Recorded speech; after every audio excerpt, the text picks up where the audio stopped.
mzalendo huyu na mwana halisi wa Tanzania, lakini Mwenyezi Mungu wakati huu amempenda zaidi na ameamua kumrejesha kwake.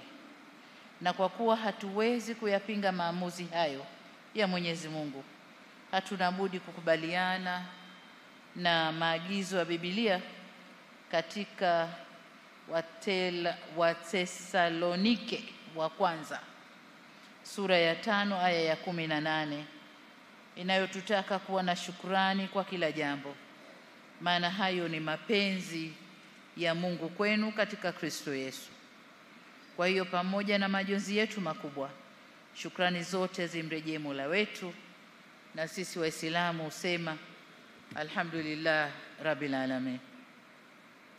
Kabla sijaendelea, nitumie fursa hii kwa mara nyingine kutoa pole kwa familia, ndugu, jamaa, wanamwanga, marafiki na Watanzania wote kwa ujumla kwa kuondokewa na mpendwa wetu huyu. Aidha, nishukuru Baba Askofu Mkuu Malasusa pamoja na viongozi wenziwe kwa kuendelea vyema na ibada za dini kumuaga mpendwa wetu kutoka Dar es Salaam Mwanga hadi hapa kijijini. Kwa wanamwanga, mmeondokewa na mkazi mwenzenu na pia aliyekuwa mwakilishi wa kwanza wa jimbo hili lilipoanzishwa mwaka 1980 pamoja na kuwawakilisha rasmi kama mbunge kwa miaka 20. Wakati wote amekuwa mtetezi mzuri wa maendeleo ya Mwanga. Hivyo haishangazi kusikia kwamba mlimpa jina la heshima la baba wa Mwanga.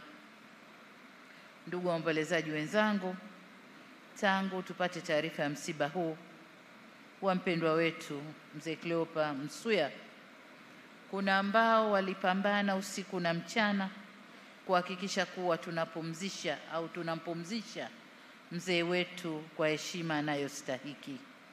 Na hapa niungane na makamu wa pili wa rais wa Zanzibar kushukuru wote walioshiriki katika kumpumzisha mzee wetu.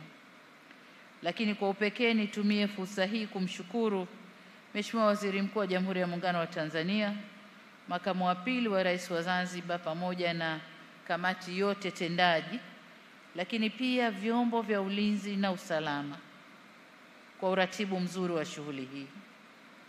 Halikadhalika nakushukuruni wanamwanga kwa kupokea msiba huu kwa moyo mkuu na matayarisho vyema ya kumsitiri mzee wetu. Na nawashukuru wote waliofika hapa kumsindikiza mzee Msuya katika safari yake ya mwisho. Mungu hawabariki sana.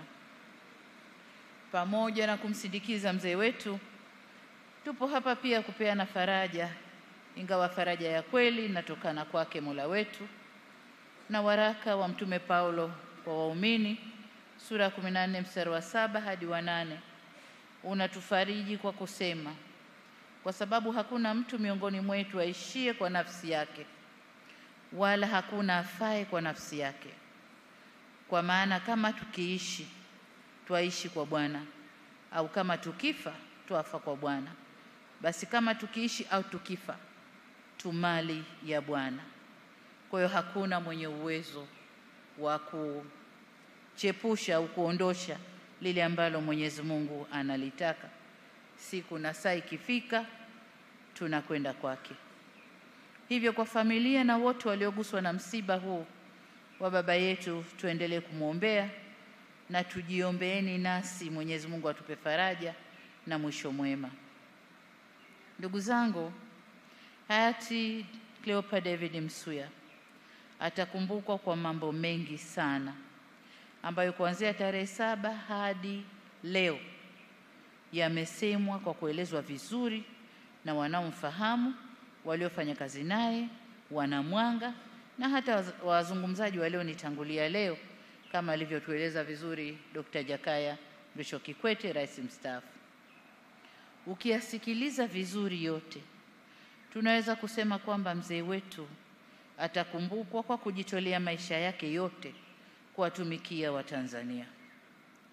Kama historia yake inavyosema, kuanzia mwaka 1956 alipoajiriwa kama afisa maendeleo ya jamii hadi kuwa waziri mkuu na makamu wa kwanza wa rais na kufikia mwaka 2000 alipostaafu rasmi kwenye siasa na utumishi wa umma, na mwaka 2021 alipomaliza rasmi kutumika nafasi ya mwenyekiti wa bodi ya chuo cha ardhi. Wakati wote huo mzee wetu hakuwa na faragha ya maisha yake binafsi, bali yalikuwa ni maisha ya kuwatumikia Watanzania wenziwe.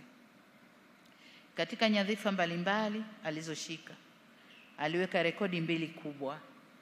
Moja ni kuwa waziri aliyehudumu katika wadhifa waziri wa fedha kwa kipindi kirefu zaidi kwa nyakati tofauti, 1972 hadi 75, 1983 hadi 85 na 1985 hadi 1990.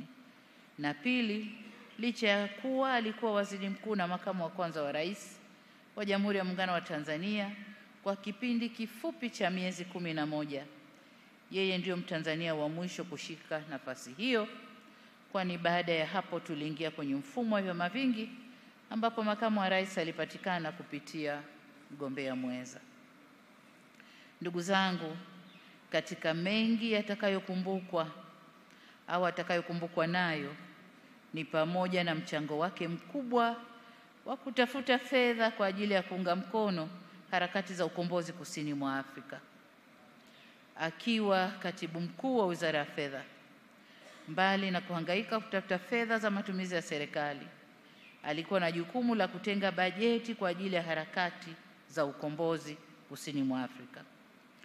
Alikuwa miongoni mwa viongozi waliokwenda nchini China kwa ajili ya kutafuta fedha za ujenzi wa mradi wa reli ya Tazara uliosaidia sana harakati za ukombozi na ambao umeendelea kutunufaisha kiuchumi hadi leo.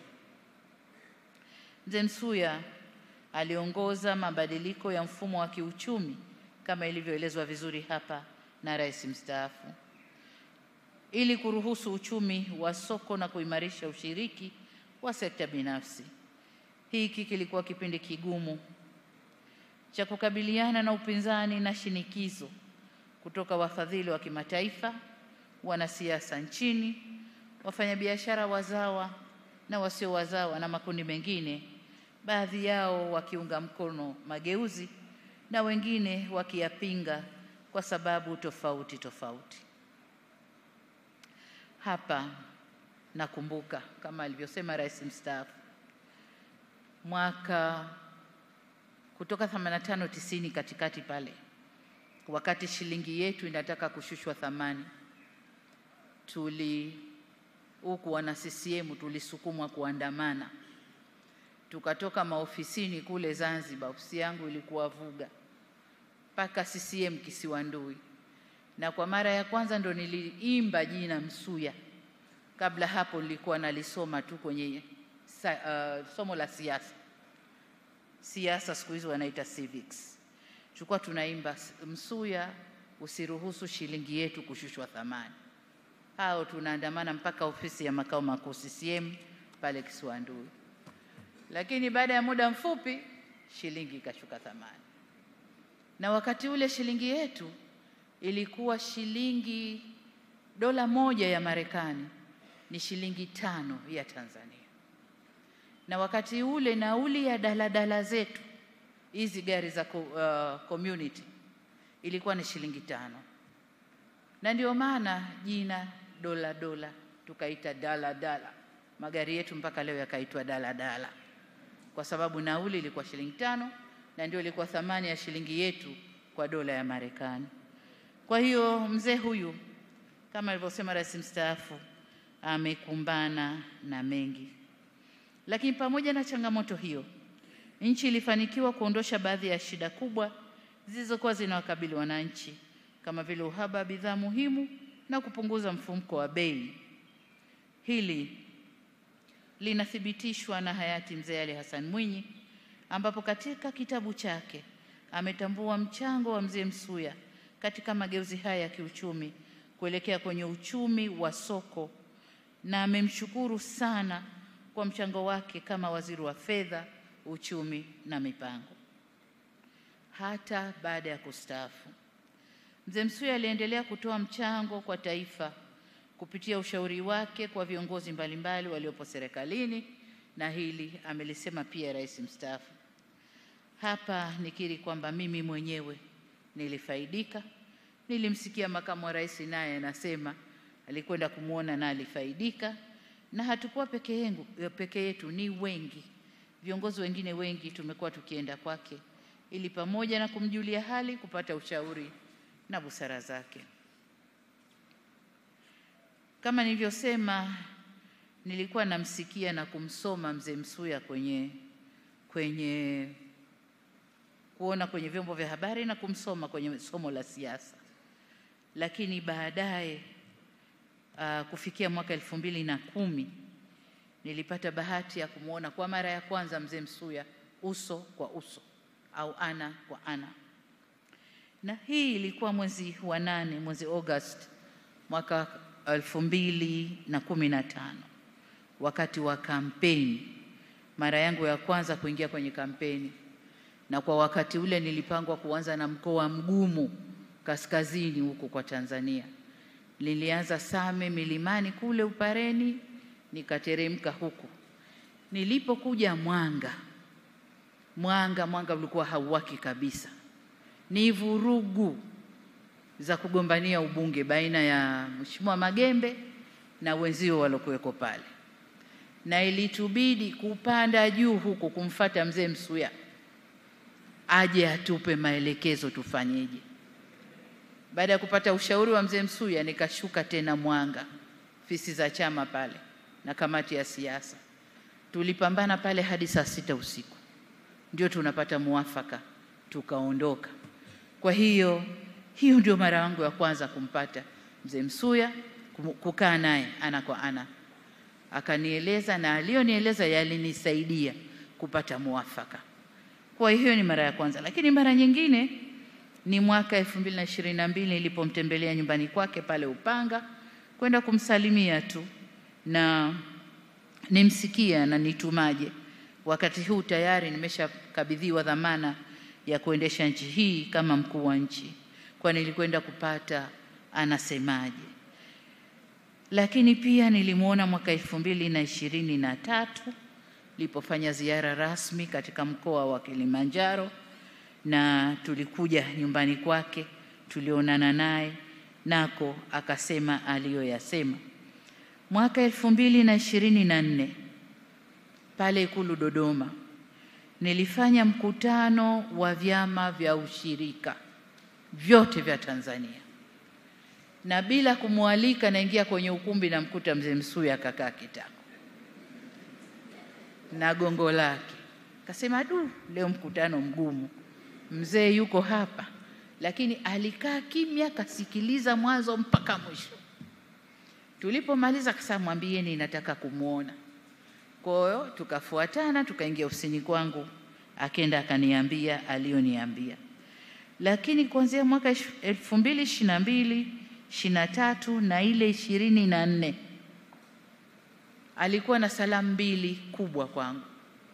La kwanza, mradi wa maji Same Mwanga Korogwe, na la pili barabara hii mlioipa jina la CD Msuya bypass.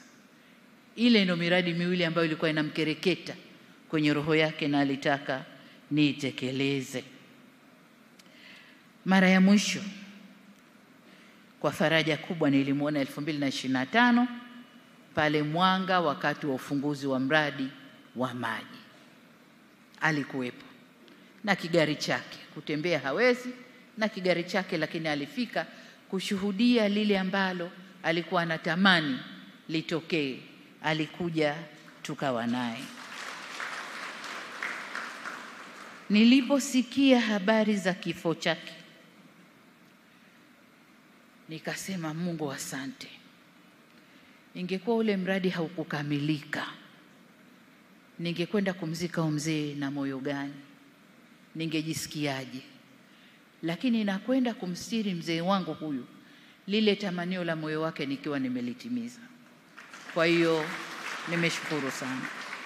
Lakini kwa upande wa pili wa barabara ile ya CD bypass, na yenyewe nayo tumeshaifanyia kazi nzuri, kazi inaendelea. madaraja kadhaa yameshajengwa kwa awamu ya kwanza na sehemu ya njia tayari imejengwa, na sasa tuko awamu ya pili. Na nilipokutana naye Mwanga alinipa mkono na akanambia asante sana, kazi zangu zote mbili umezitimiza.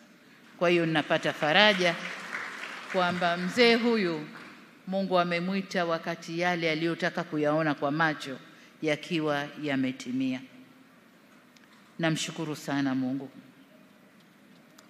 Katika hatua nyingine, ushauri wa mzee huyu, timu inayotuandikia dira mpya ya taifa maendeleo hivi sasa ilifika nyumbani kwake Upanga, Dar es Salaam kupata mawazo yake, ambapo alisisitiza viongozi tuliopo serikalini kuwa na uthubutu katika kuanzisha na kutekeleza miradi yenye tija kwa taifa. Hii ndio ilikuwa meseji yake kubwa, na kusimamia miradi hii kuleta manufaa kwa watu, pamoja na mambo mengine mengi ambayo aliwaambia. Meseji kubwa ilikuwa miradi yenye tija kwa wananchi. Ndugu zangu, leo tunapomwaga mzee Msuya